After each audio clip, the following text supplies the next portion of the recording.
welcome back to the channel. Mr. Acolyte here, coming at you with my visual guide for Granblue Fantasy Versus Rising Season 2.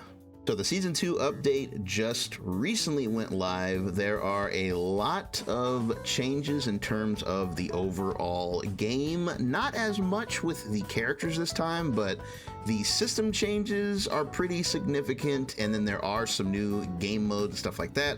So this video is going to actually break those down visually for you so you can see what the changes look like. Again, keep in mind that not everybody got changed this season. This is more of a system change season than a character change, but that's not to say there aren't some pretty significant changes to some of the characters that did get adjusted. Of course, there will be timestamps down at the bottom so you can check the characters at your leisure. If you find this to be helpful, consider leaving a like on the video, as it does help out a lot and I really do appreciate it. With all that said, let's go ahead and jump right on into this. Okay, so the first thing is going to be actual updates to the game itself. The first thing you'll notice is that they updated the player level cap. It's no longer capped at 999. Okay, Cag, we get it. It's no longer capped at 999. You can actually go all the way up to 2,000, and rewards start coming back at level 500. So now when you level up characters, or if you have a character that's leveled up a lot, you're gonna start getting rewards again, which is really cool. There's also a brand new mode. This is survival mode. It even comes with a cool new artwork in the background. In survival mode, you try to beat 100 enemies with special abilities and tactics that can pop up during the match. And it's pretty much just like a fun mode to see if you can make it all the way to 100, and you are able to save your progress midway through. The replay feature has added the option to actually fast forward. So now when you're watching your matches back to try to lab out some of the matchups or figure out what you need to do, you can actually fast forward, so you don't have to sit there and watch the entire match. You can just go right to the point that you wanted to see. Really cool change. New options have been added to button configuration. For both the charge back and charge down, you now have the option of just straight up removing these options or shifting them into inputs. So if you don't want your charge character to be a charge character, you can turn them into a motion character. Pretty crazy. They also added full customization to SSBA inputs. So your super, you have all these different options now for if you want to do your super. So let's say you're in a situation where your super keeps coming out by mistake. You can go ahead and turn that option off, whatever it is. Like let's say that you're accidentally hitting 236 skill button and you don't like that. Turn that option off. It's not going to happen anymore. Very, very interesting change. Next up are crews. This is essentially clan support. When you make a crew, you can invite up to 100 people to join your crew, and people in crews can keep up with each other, send each other messages, meet up to have matches, all sorts of cool stuff. Really cool feature. It's really fun to have this in any sort of fighting game. If you create a room match, you now have the option of dedicating each station to be a training room. So now essentially you can go online with a friend and enter training mode and either lab the game together. If you have like a friend who's new to the game, you can teach somebody how to play the game by entering into training mode with a friend. The arcade has a brand new arcade game to play called Shark to Glory. It's basically like a bullet hell, like old school shooter game. It's pretty fun. All you got to do is go to the online lobby and you can check it out there in the arcade. The Rupee shop, the shop that you use in-game currency to purchase stuff with, has a whole bunch of new stuff. The most notable thing is in the special content section. They've got more costumes now. They have the brand new Bubs costume from Relink, as well as they added some of the costumes from battle passes that you may have missed, such as Narmaya and Zeta. As with all new character releases, story mode has some new chapters featuring Sandalphon. And lastly, on top of there being a brand new stage, training mode has a brand new setting for you to toggle. There is now a combo limit gauge. So if you turn this on, you'll get a little bar underneath your skills. And effectively what this does is it'll show you when opponents are about to flip out of your combos. So you can see here, I'm gonna go ahead and pop him up. And you can see every time he gets hit, the bar fills up. And if the bar fills up enough,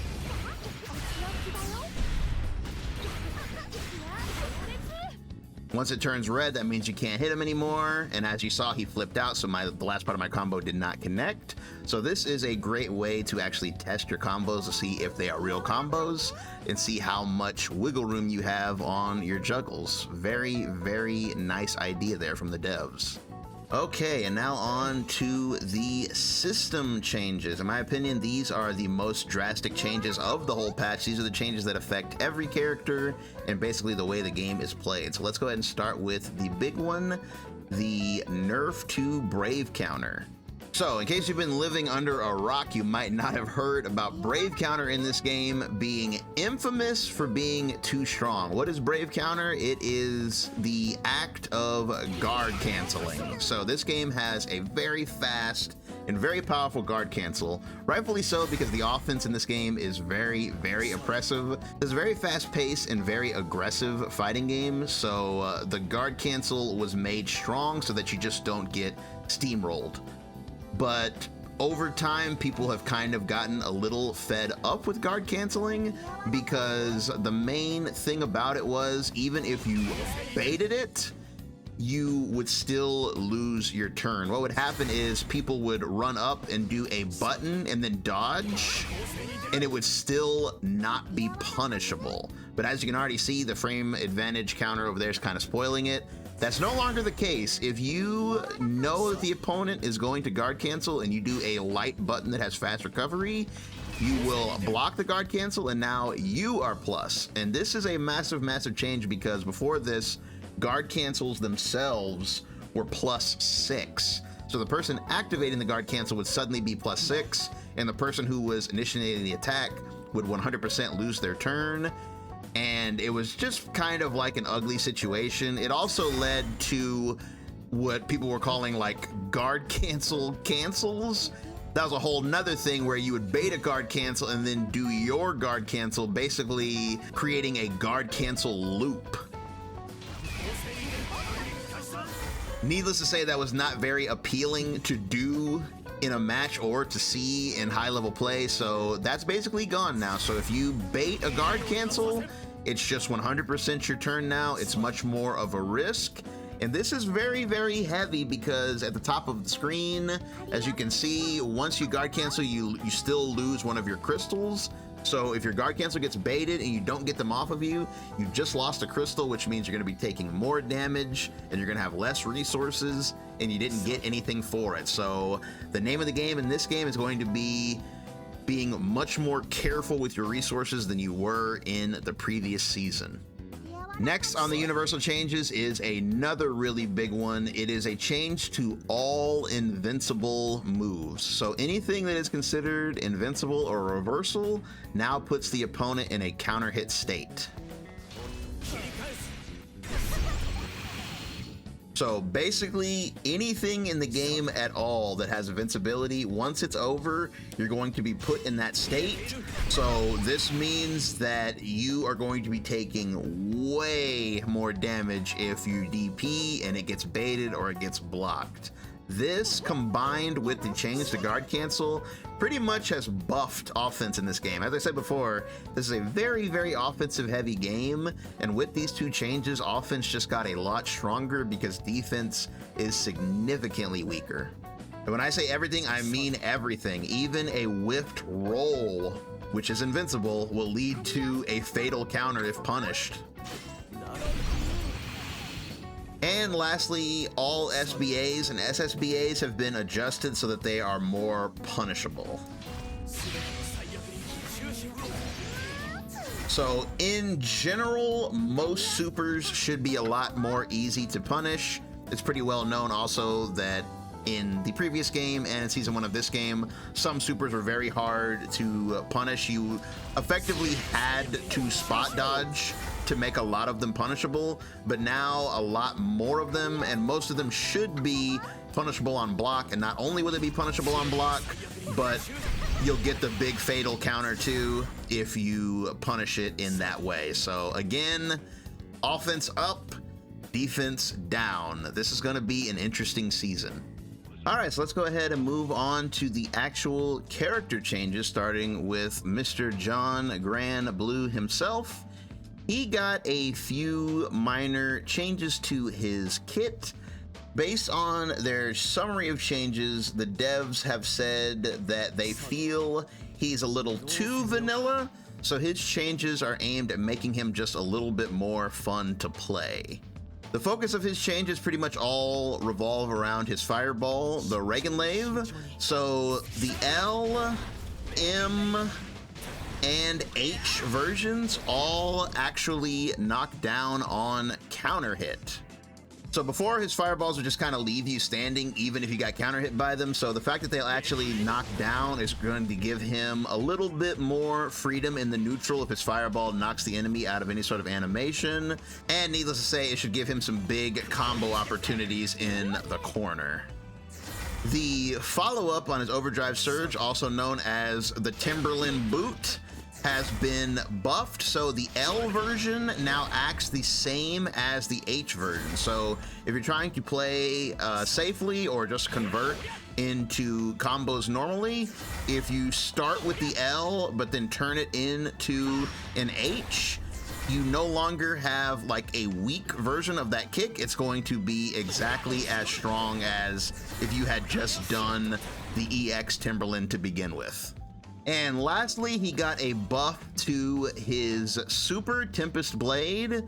It now starts up 2 frames faster during the second part of the animation, and that is to help you get combos from further away. You don't have to worry about it dropping.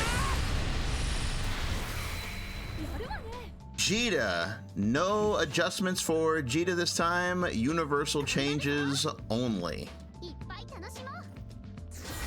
Katalina.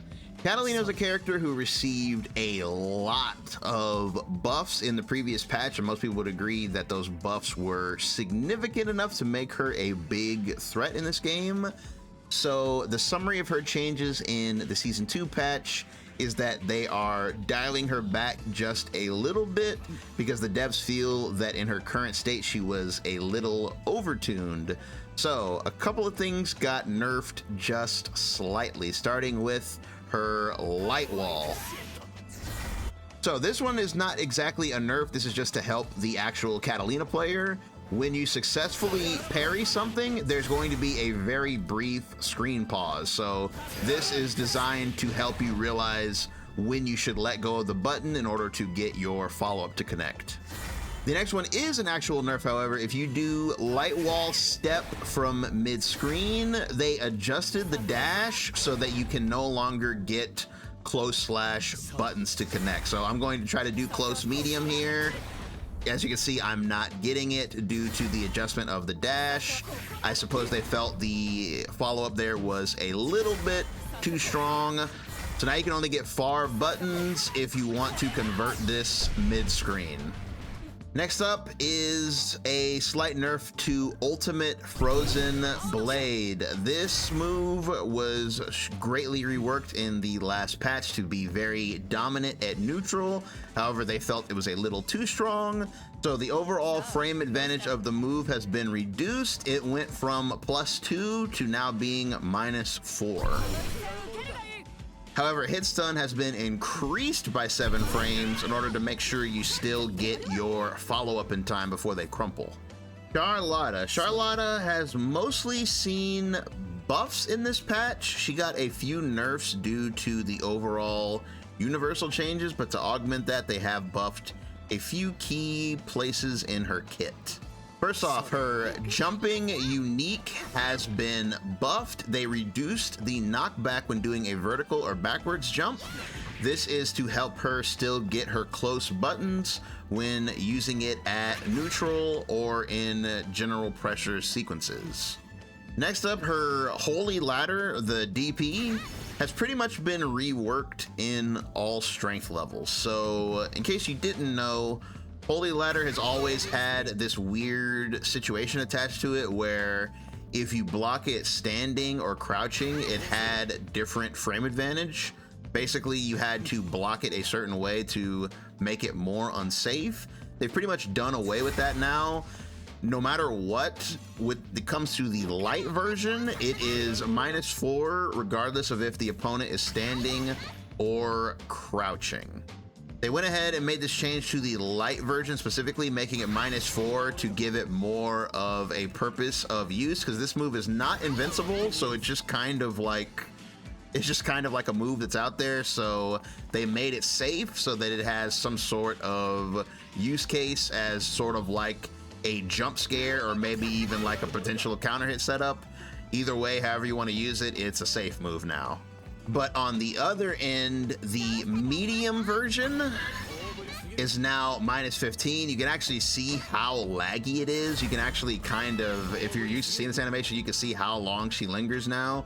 And I'll make him stand up, whether you're standing or crouching, it is just completely negative. Actually, this version is more negative when they're standing. So it's no longer a thing of if you're crouching, it makes it hard to punish. At the very bare minimum, it's going to be -15, so Charlotta's going to have to be a lot more careful with throwing out that DP.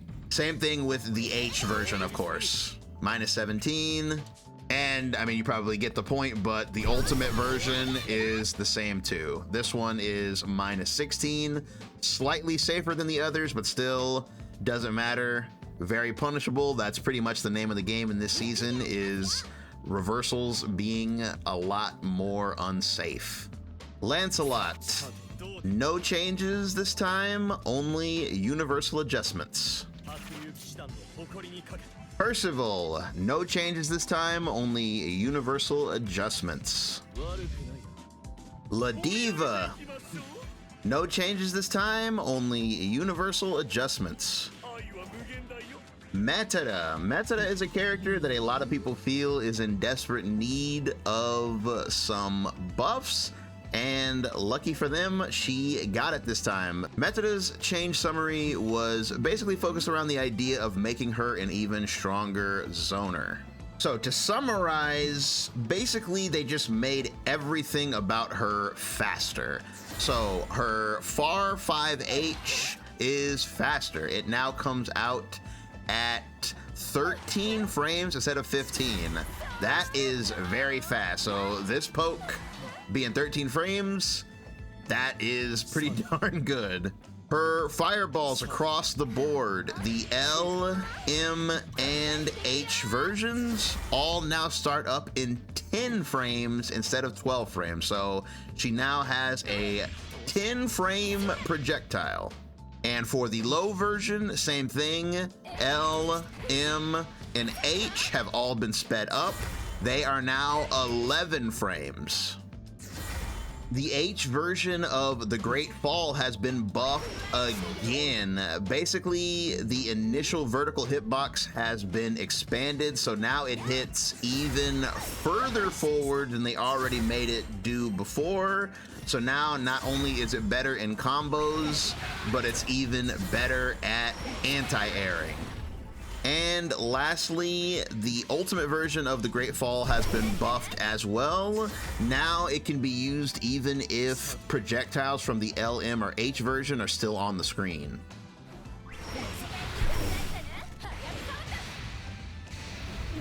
Lowain, no changes for the bros this time, just universal adjustments. Ferry. Now this is a big one. This is a character that people have literally been begging to have buffs for a while. She was also the biggest, hottest topic in the previous patch when her patch notes were translated poorly, where they basically described her as being too strong and made everyone everywhere extremely upset. So I think to make up for that, they actually went ahead and gave her some pretty significant buffs this time around. So the summary of her changes are all having to do mostly with just her buttons. Her buttons have all been buffed in a really good way that just make the character feel so much more fun to play. Starting with her close medium.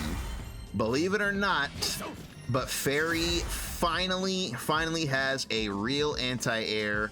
The clash level on her close medium has been raised, This means it will now beat out jumping attacks without clashing. As you can see how it said crush? Because it says crush, that means the button that was used does not have the ability to clash. It has a lower level, so it's always gonna lose. Keep in mind, this move is not air blockable, so that means anti-airing is finally on the table for Ferry. Next up is, not to editorialize, my favorite buff that she got, and that is the change to her far standing light. I feel like I can just do this and I don't even really need to explain. Look at how insanely fast her 5L is. Basically what they did on the frame data side is they reduced the startup to 7 frames. It's now a 7-frame poke. And not only that, they reduced the recovery, which is why you're able to repeatedly do it like this. On block, it is no longer -5, it is now -2. So not only is this a fast, reliable poke with a lot of pushback and screen control, but it's also not so negative that you just completely lose your turn. -2 from this range is actually pretty crazy. This button, I feel, really revolutionizes her kit and really makes her much more threatening than before. Keeping that same idea going, her far standing M, one of her best pokes, has also been sped up. It now comes out in a whopping 9 frames. Its advantage on block has been improved as well. It is now -8 instead of -10. And the forward hurt box has been reduced during its, actually shortened, excuse me. Its forward hurt box has been shortened, so that means it's going to be even harder to tag. So to summarize, it comes out faster, is safer on block, safer on whiff, and is harder to tag. And the clash level has been increased, so it's more likely to beat buttons. Basically, this button is really strong now. Keeping that going, same idea for her far H. It has been sped up. It is now 12 frames instead of 14. Very, very fast. I feel like this is another one. If you just look at it, you can just see how much faster this is. And same thing, the forward hurt box has been shortened and the clash level has been increased. So it's going to be harder to tag this, and this is going to be better at tagging other buttons. And still keeping that same idea going, not to be left out, her best button, crouch medium, also got the exact same change. Her crouch medium has been sped up to 11 frames, and the recovery has been reduced. So instead of being -11, it is now -9. So all of her best buttons and pokes from a range have all been sped up and had their recovery reduced. So she is going to be controlling space way better than before. They also went ahead and buffed her unique button. They changed the way, it's kind of complicated to explain, but basically they changed the way the frame data works to make it stronger against brave counter. When you do this move now, the opponent, as you can see, I set the computer to brave counter. The whole beginning part of this animation cannot be brave countered. You can't brave counter it till towards the end, and if you do, it won't count as a counter hit. Before, when you did this, you could just brave counter immediately and put her in a hard knockdown state.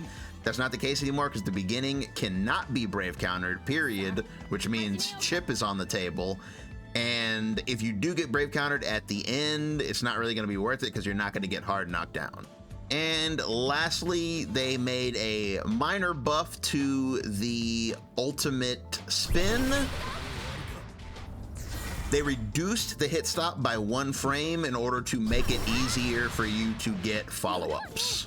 Zeta. Zeta is a fan favorite character who sadly is receiving some slight nerfs, but she also got a slight buff to compensate that. Let's go ahead and check it out. So starting with the nerfs, they went ahead and nerfed Rhapsody. Her parry, basically, to summarize what they explain in the notes, it no longer has as big of a window to do the follow-up. So before, when you activated the parry, you had 42 frames to wait before you pressed one of the buttons to do a follow-up.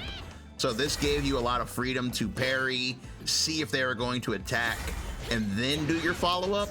that's not going to be the case anymore in Season 2 going forward.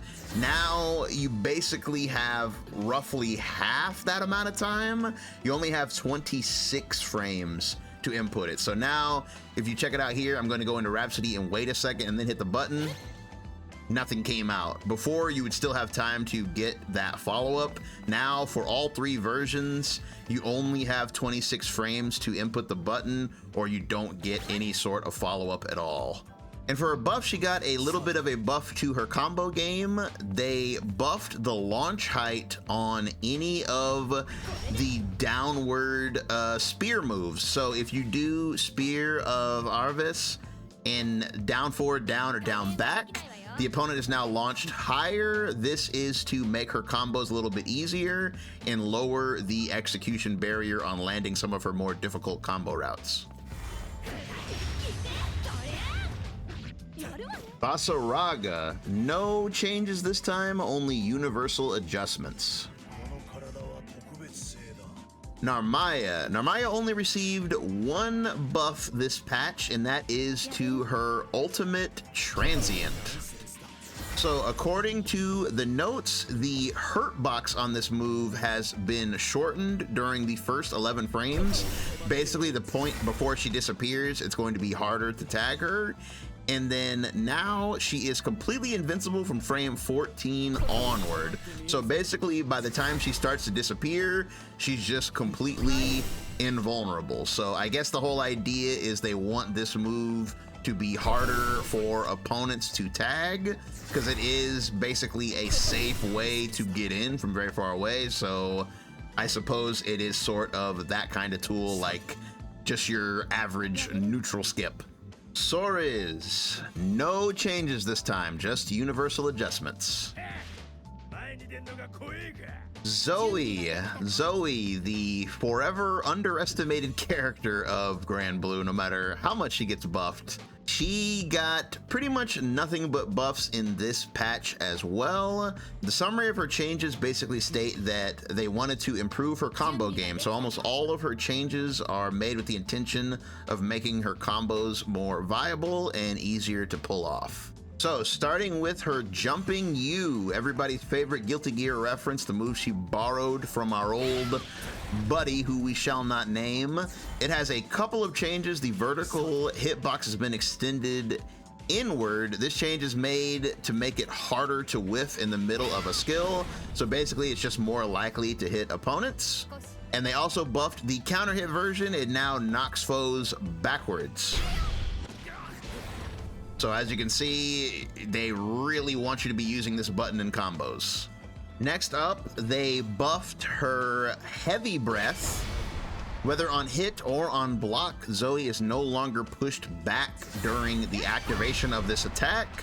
This is done in order to increase her ability to follow up afterwards. They also went ahead and buffed the beam. They added an extra 20 frames of aerial stun onto the animation. This is intended to make it easier for you to run up and get a confirm. It is now up from 40 frames to 60 frames. So you have an entire full 1 second to run across the screen and get your hit confirm. Cagliostro, bros, I hate to say it, but we got nerfed again. We did in fact get nerfed, but I will say these aren't really bad nerfs. While they technically are nerfs, personally, I would just consider these more like bug fixes. Her actual kit has not really been touched, but they did adjust a few things downward. Let's take a look. So, of the 2 nerfs that she got, the first one is to her ultimate DP. They felt that she recovered too quickly. Her DP before was minus 30 on block. They went ahead and added an extra 10 recovery frames, so now it is minus 40. So going in line with the universal change of they want all reversals to be more punishable, this is just gonna be way more punishable than it was before. At minus 40, anyone should be able to get a punish as long as they are paying attention. And the second nerf, again, is more of a bug fix in my opinion, but Ars Magna, her super, no longer resets the combo limit. So in case you didn't know, Cagliostro's super would completely reset combo limit. So the trick would be to do the super and have them land on the trap. Then you could start a second brand new combo that would no longer have any sort of combo limitation on it. It's kind of like a clean reset in the middle of a combo, which obviously was very, very, very powerful, and they took that away. So those are the two nerfs that she received this patch. Yuel. This is another character who got some changes in the previous patch, but people didn't seem too happy with them. According to her change summary, I feel like this is a response from the devs to that. Most of her changes revolve around trying to buff her unique stance. So first off, she basically got a new target combo. In her stance, you can now do 2L and chain it into 5M. It is a natural combo now.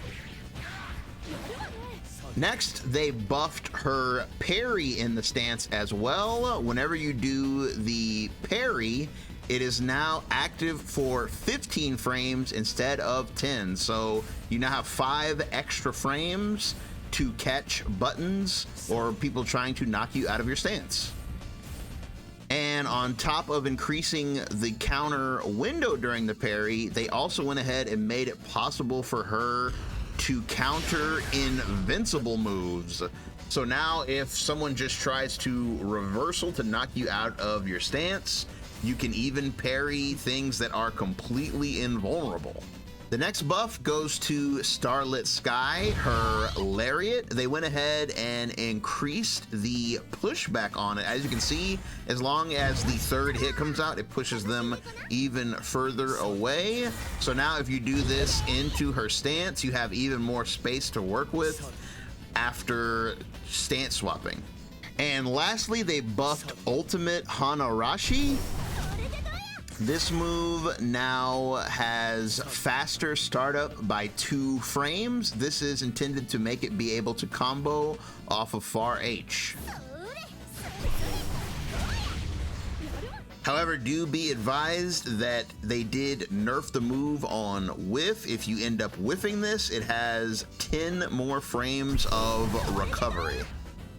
Uno's changes are mostly universal on paper, but they do say to make a special note of Arm of Bastion. Arm of Bastion being his unique skill. Since parries and counters were overall nerfed, it does apply to him. However, they say take special note that while if he whiffs the parry, he will be in a counter hit state just like everybody else. But hits taken during the parry will not, however. They will be counted as normal hits so that he's not completely just ruined as a character. Eustace. No changes this time, only universal adjustments. 6. No changes this patch, only universal adjustments. Vira. No changes this time, only universal adjustments. Bubs. No changes, just universal adjustments. Belial. Okay, now this is another big one. Belial is easily one of the most notorious characters in this entire game. He's easily one of the strongest and has been one of the strongest since his inception into this game. And because of that, he has been given some nerfs in this patch. Basically, according to the developers' summary, they just want his overall offensive pressure to be a little bit weaker because they felt that he got offense going a little too easily. So first up, crouching medium has been nerfed. This is the button that everybody everywhere hates. The plus low forward that he took from Ryu. And it now has a lot more pushback, so it's going to be harder for him to continuously pelt you with this button as there is a lot more pushback, as you can see. Basically tied together with that is the next nerf, and that is his 5H. This is another very notorious button.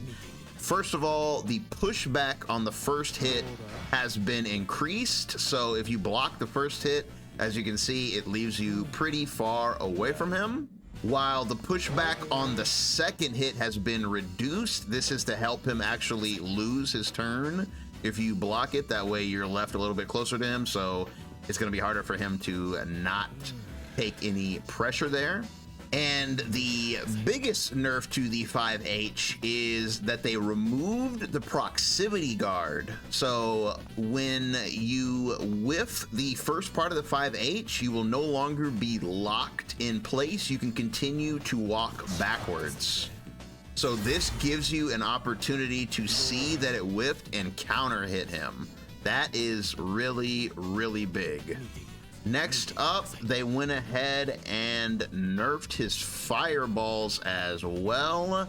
The regular fireball from point blank range, if you do the EX, it is no longer +2, it is now -2.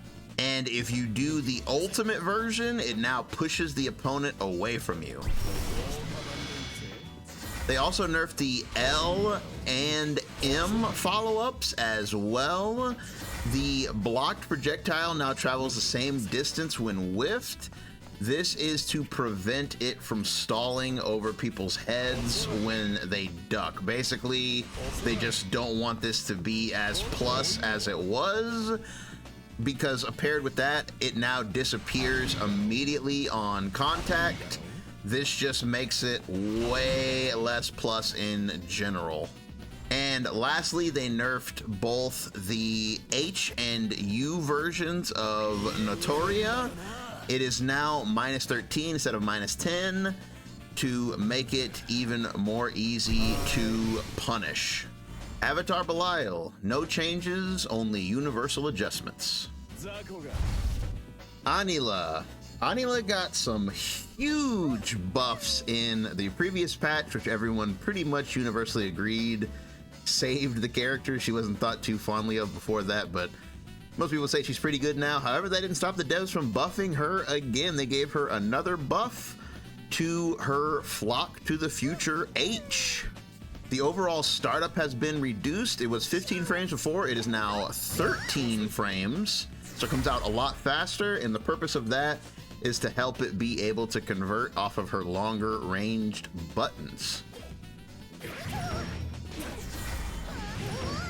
However, to make it fair, if you're not using it in a combo, the pushback on block has been reduced so that it's a little bit easier to punish.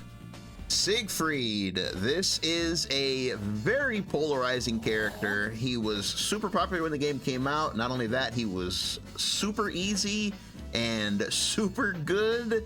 So that all culminated into a character that was kind of making people miserable. So he received some pretty big nerfs in the previous patch, and the devs actually surprisingly aren't done. He received even more nerfs in this patch. Let's take a look. Okay, so starting with his DP, the devs felt that his DP was too hard to punish on whiff due to the fact that he flew in the air and all that stuff. So when you do the EX DP, if it whiffs, he no longer goes anywhere. He only flies up if you actually block it, but on whiff, as you can see, he doesn't move. And the same rule applies to the ultimate version as well. If you do the ultimate version, no follow-up on whiff. If it is blocked, however, you do get the follow-up, but pushback has been reduced, making it easier to punish. Next up are nerfs to his Orkin stance. The devs felt that the stance was a little too powerful. They felt that there was not enough counterplay to a Siegfried going into this stance and then canceling. So the following nerfs has been targeting that idea. So starting with the H version, the startup has been increased and now starts up in 18 frames instead of 16. So it's going to take you a little bit longer to even get into the stance in the first place. If you do L Orkin stance, they added 4 frames of animation, basically so that it's easier to tell that he just entered the stance. Same thing with the M and H versions. They just want you to be able to clearly see that he's entering the stance to give you a better chance to try to counterattack him. And then Ultimate Orkin, they increased the startup by 5 frames, so it is now an 18 frame move instead of a 13 frame move. Considerably slower. Grimnir. Now, Grimnir is most likely a character you've often seen in tournament play, mostly being piloted by Zane. And a lot of people are saying that due to that fact that he's so prevalent in top 8s, that caused him to receive a couple of nerfs in this season. According to the dev summary here, they felt that his offense was a little too overwhelming and his damage was a little too high. So his adjustments are directed at weakening those two aspects slightly. First up is his most notorious button, his 5H, this big button right here. They added 5 extra frames of recovery. So it used to be -9, but is now -14 on block. So in case you don't know, with ultimate skills in this game, they cost 50% meter to activate. However, if you hit an ultimate skill at neutral or in the middle of a juggle, you will actually be refunded 25% of it. So in the end, the ultimate skill will only cost you 25% meter in the right circumstances. So basically, the nerf to Grimnir here is once you launch somebody with his launcher here, if you try to do an ultimate skill, they will no longer be in a juggle state. You'll be considered in a cancel state, so you will not get the refund anymore. Next up, Ultimate Deathrite Tempest, the Spiral Arrow. It's pretty much been completely reworked. First of all, the travel distance of the second hit onward has been reduced. So once the second hit connects, he starts to slow down quite a bit as opposed to before. The pushback of the third hit has been reduced. So once it's actually finished with the animation, you'll notice that it doesn't really push you back at all. This used to push you back quite a bit, making it very, very hard to punish. And the wall bounce when it actually hits has been increased. So overall, it's got a way better wall bounce when it hits, but if it's blocked, it is a lot more punishable. And lastly, his Void Light Erasure has the same restrictions as his other launcher. It will no longer give you refunds when using ultimate skills. Nier. No changes, only universal adjustments. Lucilius. Now this is a character that was considered to be extremely strong after the buffs he received in the previous patch. And towards the end of Season 1, he was actually by far the most selected and played character in the entire Master Rank League. So needless to say, he is going to receive some nerfs. According to the summary, the focus of his nerfs are all around his blade level. So in case you don't know how Lucilius works, that bar underneath his super meter is his blade level. Every time it goes up, it lowers the recovery time of his special move. So the idea is to continuously build up that bar so that he can fire his special moves off rapidly and basically take control of the entire match. He's very, very, very powerful once his blade level is up high enough. So basically what they did to slow down how quickly he can raise his blade level is they reduced how much blade level you gain when you do his attacks. So if you do any of his blade skills and it whiffs, you only get half of what you would have gotten before. Same thing if it's blocked. So you can see if I do this forward skill, it would take me doing 2 of them to get the amount that he would have gotten before. However, if you actually connect it, you get the full amount. So as you can see, it's sort of partitioned. Like, I paused it right there. You can see you do about half on activation, and then the other half when it connects. And that's basically the general idea of all of his changes here. You get, instead of getting the full thing, you get half and half. That way you're rewarded for actually connecting rather than just throwing out moves and being rewarded for it. 2B, our resident guest character. This time around, 2B only got one slight nerf to one of her special moves, that being the A150 Volt. That's this move right here, the tracking move where she can zap you with lightning. Basically, the nerf is if you hit 2B before the lightning activates, it can no longer hurt you. So they said that they felt it was a little too strong, that you could basically trade with the lightning, and this attack was homing and there was no way to get away from it, and if you hit her it still hits you, so they took that away. So if you hit her, the lightning can no longer hurt you.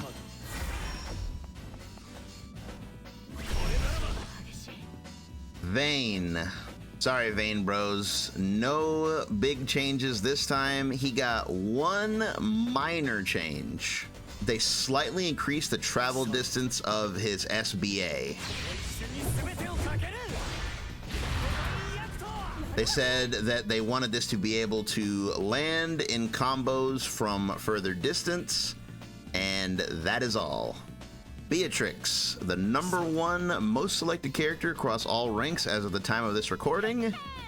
No changes. Versusia, this game's only original character. No changes.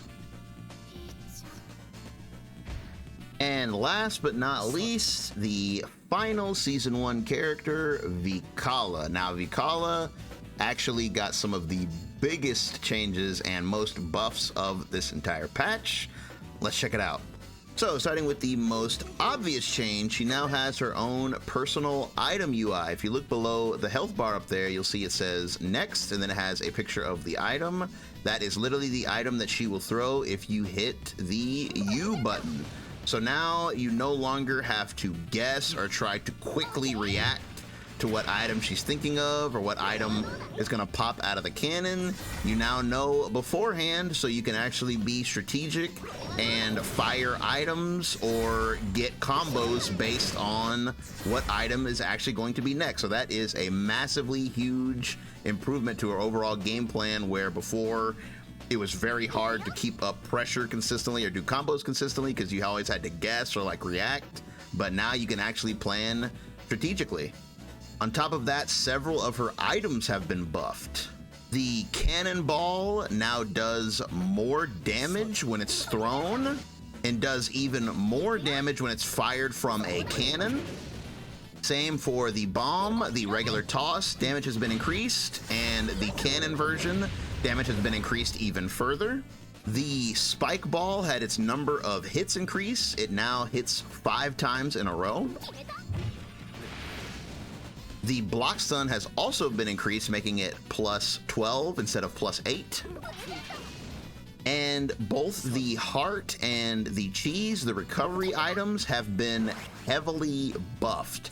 So, in case you don't know, both the heart and the cheese affect both you and the opponent. So if you were to fire the cheese at the opponent, you would give them meter, just like if you throw it up in the air and eat it yourself, you get meter. So what would happen previously is if you fired the cannon and it happened to be cheese, it would either ruin your block string or your combo, whichever. In order to alleviate that, they made it to where the cheese actually has a hurt box on it. So you can see when I fire it, Sandophon actually blocks. This does 0 damage, but the purpose is to actually keep your block string or combo going. So now if you're trying to juggle the opponent, specifically like in the corner, you're not going to lose your combo just because it's time for the cheese to come up. This applies to the heart as well, so combine all of that with the fact that you can actually see the item, and it's going to improve her item management exponentially. It's also important to note that when it comes to the item bar at the top, you always start with the ball. So as you can see, I'm doing position reset. You always start every round with the ball, and the item will shift on its own every couple of seconds. You'll see it will blink up there, and then it'll turn into another item. Sometimes it turns into the same item. It's completely random, so it might look like it's staying on the same item forever. But yeah, every couple seconds it'll change. And then if you see something up there that you don't like, you can also just tap the cannon button, and that will change it as well. So you can quickly cycle through items to search for the item that you really want. And lastly, they went ahead and buffed her SBA, the Gilded Heaven Strike. This one right here now travels further forward. So now, thanks to the new travel distance, you can get the full animation from further away.